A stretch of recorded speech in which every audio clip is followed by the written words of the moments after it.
It was a Thursday morning in late March of 1994, and the parking lot of Callaway Equipment in Pratt, Kansas was full by 8 o'clock. Not because there was a sale, not because a new model had come in, because word had spread the night before through 3 townships that the regional John Deere sales rep, a man named Gary Whitfield, was going to be there for a field demonstration. And in Ellis County, Kansas, in the spring of 1994, that meant something. Gary Whitfield was not a man who traveled quietly.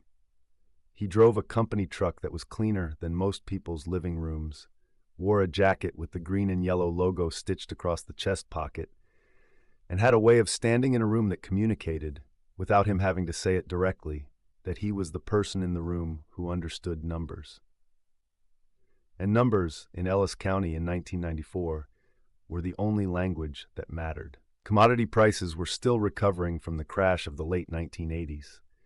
Operating margins had thinned to a point where a single bad decision, the wrong implement, the wrong financing rate, the wrong engine choice for the wrong soil, could move a farming operation from manageable to critical before the end of a single growing season. Farmers who showed up to Callaway Equipment that Thursday morning were not there out of curiosity. They were there because Gary Whitfield had told them, through the dealership, that he had something to show them. And that something was a John Deere 8760 articulated 4-wheel drive, sitting on the lot with 425 horsepower, new rubber, and a price tag that the brochure called an investment in your operation's future. There were 31 farmers at that demonstration. One of them was a 52-year-old man named Raymond Dodd, who farmed 1,340 acres of wheat and grain sorghum southeast of Hayes. Raymond had driven to Callaway Equipment not because he was in the market for a new tractor, but because Gary Whitfield had, 2 weeks earlier, made a comment at the co-op in Hayes that Raymond had not been able to leave alone. The comment had been made in the middle of a conversation about draft loads on the High Plains hardpan. Gary had said within earshot of 4 other farmers that a Massey Ferguson running that kind of ground at that kind of load was doing the functional equivalent of pulling a loaded trailer with a pickup that had 2 cylinders missing. He had smiled when he said it. Not a mean smile, a professional one. The kind of smile that comes from a man who is confident he is correct. Raymond Dodd owned a Massey Ferguson 3690. It had been on his farm since 1991. He had paid $61,000 for it, which was more money than he was comfortable spending at the time, and which he had financed over 5 years at a rate that required him to run lean in every other area of the operation for the first 3 years. The 3690 was a 6-cylinder turbocharged machine, 145 horsepower, designed for high-load field work. It was not a glamorous tractor. It did not have the visual authority of the articulated 4-wheel drives that had started appearing on the larger operations around the county. But it had done everything Raymond had asked it to do for 3 years without a single mechanical failure, and Raymond had learned to trust it the way a man learns to trust any tool that does not fail him when the conditions are against him. He had said none of this to Gary Whitfield at the co-op. He had just looked at the man and said, "That's so," and driven home. And then he had driven to Callaway Equipment on Thursday morning to stand in a parking lot and listen to Gary Whitfield explain horsepower curves to men who had been running draft loads since before Gary Whitfield had finished school. Gary's demonstration was structured the way these demonstrations are always structured. He walked the group through the 8760's specifications first, standing in front of the tractor with a printed comparison chart that showed the John Deere against 3 competing brands. The Massey Ferguson 3690 appeared on the chart. Its horsepower number was listed correctly. Its torque rating was listed correctly. But the chart had a column Gary had titled Field Efficiency Rating, and in that column, the numbers told a story that favored the John Deere by a margin that Raymond Dodd could see from where he was standing was not something you arrived at through a straightforward engineering comparison. It was the kind of number that required assumptions. And the assumptions, Raymond could tell, had been chosen carefully. Gary walked the group through the chart with the confidence of a man presenting facts. He did not present it as an opinion. he presented it as arithmetic, and when he got to the Massey Ferguson line on the chart, he paused the way a teacher pauses before a difficult concept and said, "Now, the 3690 is a workable machine for lighter applications. But if you are running a 12-bottom plow through hardpan at depth in the kind of conditions we have here in April, the power delivery is not there. The torque curve drops earlier than what you need, and you end up with wheel slip that costs you fuel and costs you time and costs you yield at the end of a season that already does not have a lot of margin in it." Two of the 31 farmers in the parking lot turned to look at Raymond Dodd when Gary said this, not to mock him, just because they knew whose tractor was being discussed. Raymond did not change his expression. He looked at Gary Whitfield and said, "What load did you use to build that field efficiency number?" Gary said the number was based on standard industry testing protocols. Raymond said, "What load?" And Gary said a 12-bottom plow at 8-inch depth at 4 miles per hour in typical plains hardpan. Raymond nodded. He said, "I run a 14-bottom at 9 inches. "What does your chart say about that?" There was a pause. Gary looked at the chart. He said the chart was built around standard conditions. Raymond said, "I understand that. I am asking what the number says at 14 bottoms and 9 inches. Gary said he would have to refer Raymond to the technical documentation, which he would be happy to provide. Raymond said, "I would appreciate that." And then he drove home. What Raymond Dodd did over the following 6 weeks was not dramatic. He did not make phone calls. He did not organize anything. He did not write a letter to Gary Whitfield, or to Callaway Equipment, or to the John Deere regional office. He just kept farming. The spring of 1994 in Ellis County was not a forgiving season. A late cold front in April pushed the soil temperature down and compressed the planting window by 11 days. Then a dry stretch in early May hardened the top 6 inches of the eastern fields to a consistency that put serious draft loads on any machine working it at depth.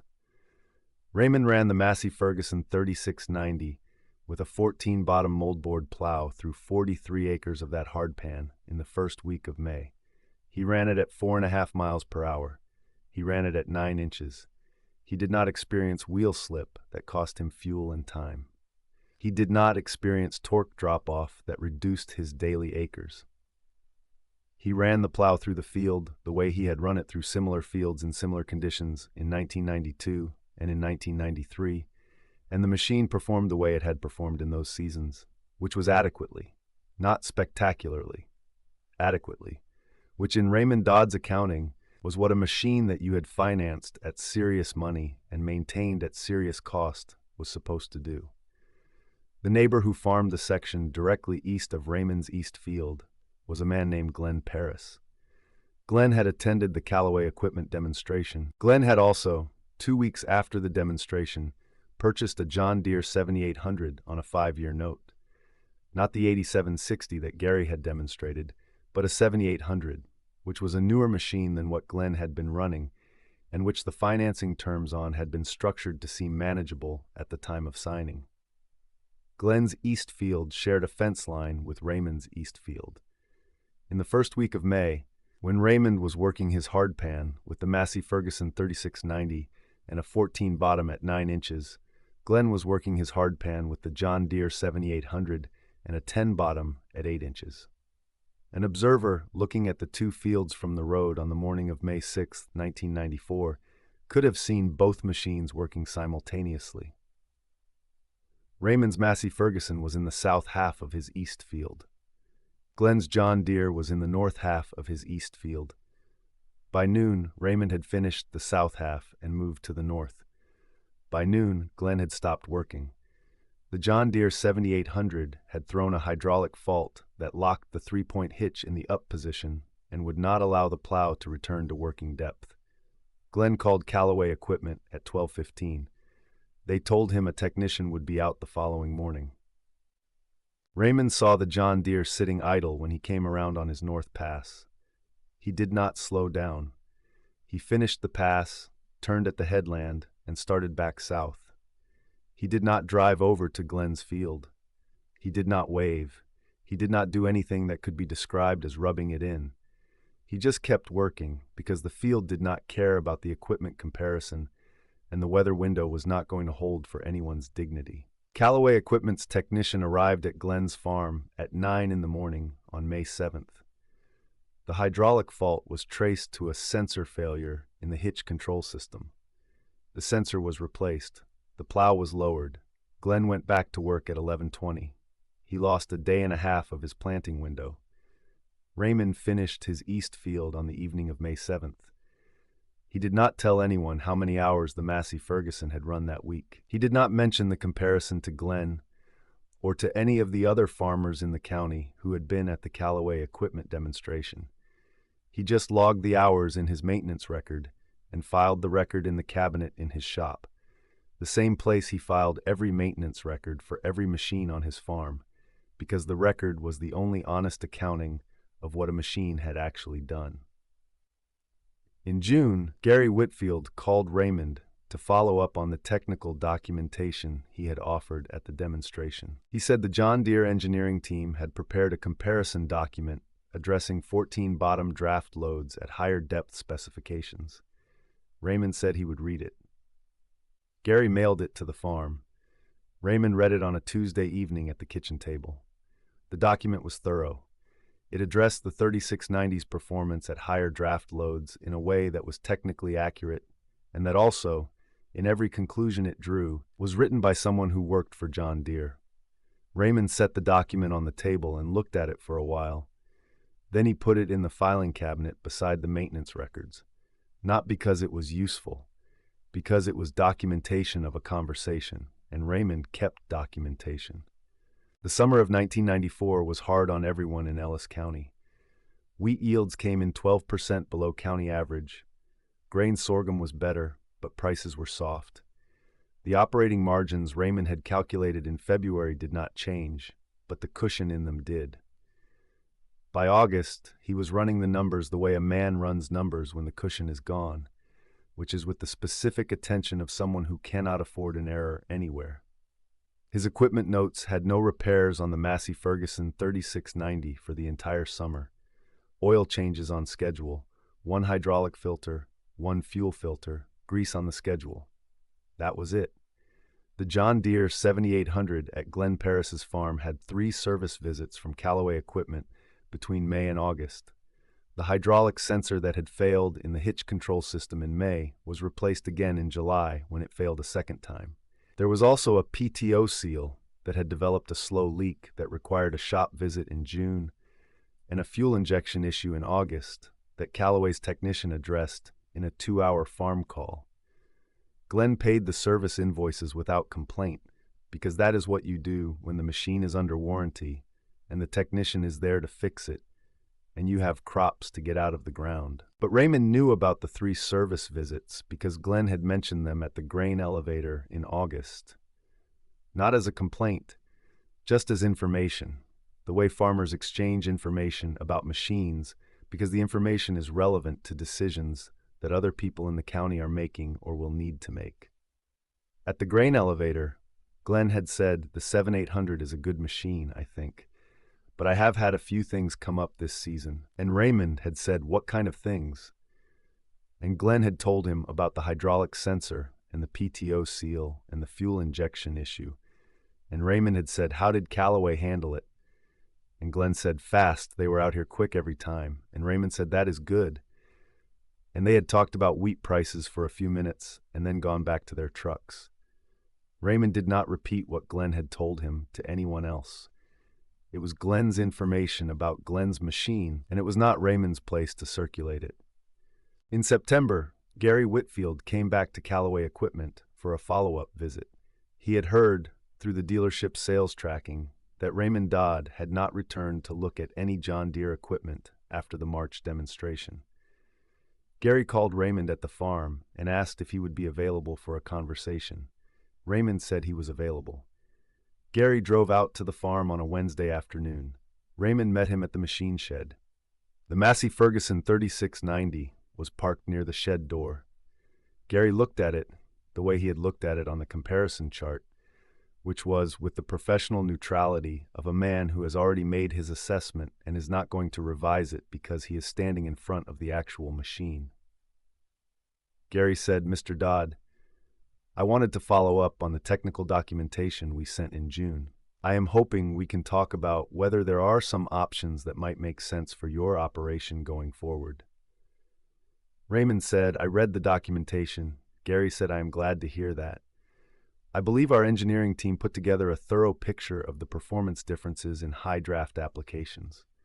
Raymond said it was thorough. He looked at the 3690 for a moment. He said, "I ran 14 bottoms at 9 inches through 43 acres of hardpan in May." Gary said, "And how did the machine perform?" Raymond said, "It finished." Gary said, "Meaning it did not fail." Raymond said, "Meaning it did the job I bought it to do." Gary was quiet for a moment.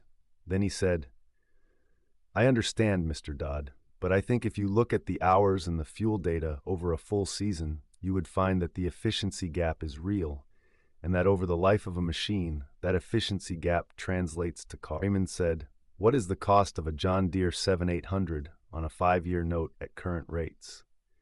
Gary said he could get Raymond a quote. Raymond said, "I know what the note costs. Glenn Paris is my neighbor." Gary did not have a response to that. Raymond said, "I appreciate you coming out, Gary. I will call you if something changes." Gary drove out of the driveway at 4:30 in the afternoon, and Raymond went back to his shop. The fall of 1994 was the last time Gary Whitfield visited Raymond Dodd's farm on a sales call.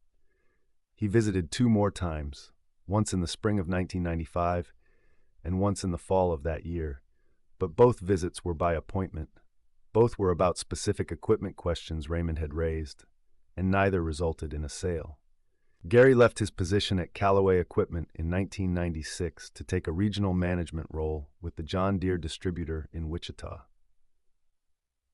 The comparison chart he had presented at the March 1994 demonstration was revised the following year to remove the field efficiency rating column, which a product manager in Des Moines had determined was based on assumptions that were not defensible across the range of real-world operating conditions that farm customers would encounter. Raymond Dodd never knew about the revision. He had not kept a copy of the original chart. What happened in Ellis County over the following 2 years did not happen because Raymond Dodd said anything. He did not call anyone. He did not write anything down. He did not organize a group of farmers to compare notes on their equipment experiences or their feelings about Gary Whitfield's demonstration. He just kept farming his 1,340 acres with his Massey Ferguson 3690 and his other equipment, and he answered honestly when neighboring farmers asked him how the machine was running. And in Ellis County, Kansas, in the mid-1990s, the question of how a machine was running was a question that neighboring farmers asked each other with the specific seriousness of people who have watched enough operations fold to understand that the answer is never just about horsepower. It is about reliability. It is about what happens when conditions go against you and the machine is in the field and the window is closing and you need the thing to do what you bought it to do. The Massey Ferguson 3690 did what Raymond had bought it to do through the 1995 season and through the 1996 season without a repair that required outside service. The maintenance log in Raymond's filing cabinet recorded oil changes, filter replacements, and scheduled grease intervals. Nothing else. By 1996, 3 farmers in the county who had been at the Callaway equipment demonstration had asked Raymond directly about the 3690. Not about buying one, just about what he knew. And Raymond told them what he knew, which was what the machine had done and what it had cost to keep running, and what it had not done, which was fail him during a planting window or a harvest window when failure would have cost him yield he could not recover.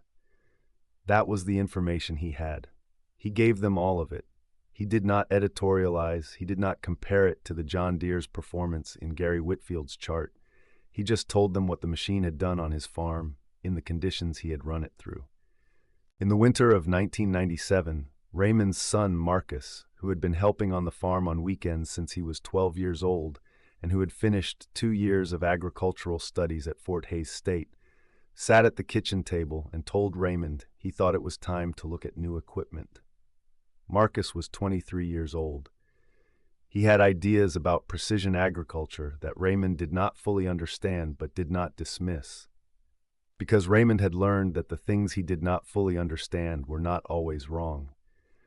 Marcus said the 3690 had done good work, but had 6 years on it and was starting to age into the category of equipment that could surprise you at the wrong moment. Raymond said, "What category is that?" Marcus said, "The category where you have run it hard enough long enough that you do not know which part is going to go first." Raymond looked at the maintenance log. He said 6 years, 1,100 hours, fluid services on schedule, no unscheduled repairs. Marcus said, "I know, Dad. I am saying it is a conversation worth having." Raymond said, "All right, what are we looking at?" And Marcus put a brochure on the table. It was not a John Deere brochure. It was a Massey Ferguson brochure, a 6180. Raymond picked it up and looked at it. Marcus said, "Agco dealer in Great Bend. Frank Delmar runs it. He has been there 15 years. Raymond said, "I know Frank." Marcus said, "I know you do. That is why I'm showing you this one first." Raymond looked at the brochure for a while. Then he set it down and said, "What does the note look like?" And Marcus slid a sheet of paper across the table with the financing terms written out in pencil in the margin, which was how Raymond had always done math that was serious enough to require a decision. They bought the 6180 in February of 1998. Frank Delmar at the Agco dealership in Great Bend handled the transaction without drama. The 3690 went with the trade. Frank put it on the lot and sold it to a farmer in Reno County 6 weeks later. That farmer ran it for another 4 years without a repair that required outside service.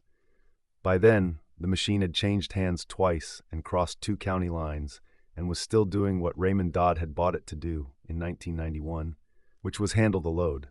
Not spectacularly, just honestly. And in Ellis County, Kansas, in the years after Gary Whitfield drove his clean company truck back toward Wichita for the last time, honest was the number that had always mattered most. Raymond Dodd never called it a victory. He would not have used that word.